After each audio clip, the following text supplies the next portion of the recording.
గవాస్కర్ ట్రోఫీలో టీమిండియాకు దారుణమైన పరాభవం ఎదురైంది. 5 టెస్టుల సిరీస్ను 1-3 తేడాతో భారత్ కోల్పోయింది. అంతకుముందు స్వదేశంలో న్యూజిలాండ్తో సిరీస్ను వైట్ వాష్కు గురైన సంగతి తెలిసిందే. ఈ క్రమంలో బీసీసీఐ సమీక్షా సమావేశం నిర్వహించిన సంగతి తెలిసిందే. పలు కీలక నిర్ణయాలు తీసుకున్నట్లు క్రికెట్ వర్గాలు చెబుతున్నాయి. బీసీసీఐ గతంలో ఎవ్వరికివ్వని అధికారాలు, స్వేచ్ఛను ప్రధాన కోచ్ గంభీర్కి ఇచ్చింది. జట్టు ఎంపికతో పాటు సహాయక కోచ్లకు తనకిష్టమైన వారిని తీసుకునే అవకాశం కూడా కల్పించింది. కానీ ఫలితాలు మాత్రం అనుకున్నంత మేర సాధించలేకపోయాడు.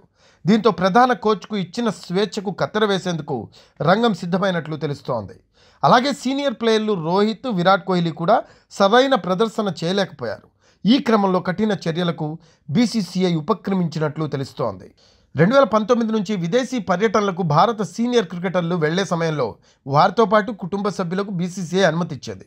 అయితే ఇప్పుడు ఇదే ఆటగాళ్ల ప్రదర్శనపై ప్రభావం చూపిస్తున్నట్లు బీసీసీఐ భావిస్తోంది. ఇక నుంచి ఏ విదేశీ పర్యటనకైనా భార్య సహా కుటుంబ సభ్యులకు ఎవ్వరికీ అనుమతిచ్చే అవకాశం లేదని సమాచారం. 5 ఏళ్ల ముందు వరకు ఉన్న నిబంధనలను మళ్లీ తీసుకురావాలి అనే ఆలోచనలో ఉన్నట్లు తెలుస్తోంది. ఉదాహరణకు 1.5 రోజుల విదేశీ పర్యటనకు జట్టు వెళ్ళినప్పుడు ఆటగాళ్ల కుటుంబ సభ్యులతో ఉండేందుకు కేవలం 2 వారాలు మాత్రమే అనుమతించాలని బీసీసీఐ నిర్ణయం తీసుకున్నట్లు క్రికెట్ వర్గాలు చెబుతున్నాయి. ఆస్ట్రేలియా పర్యటనకు విరాట్ కోహ్లీ తన భార్య అనుష్క శర్మతో వెళ్ళాడు.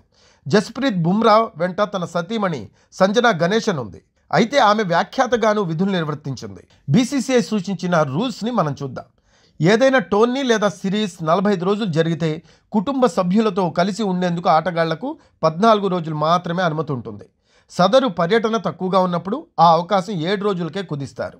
జట్టులోని ప్రతి ఒక్కరూ టీం బస్సులోనే ప్రయాణించాలి.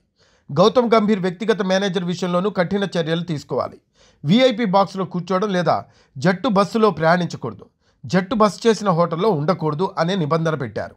ఆటగాళ్ల లగేజీ 150 కేజీల కంటే ఎక్కువ ఉంటే దానికి బీసీసీఐ అదనపు ఛార్జీలను చెల్లించదు.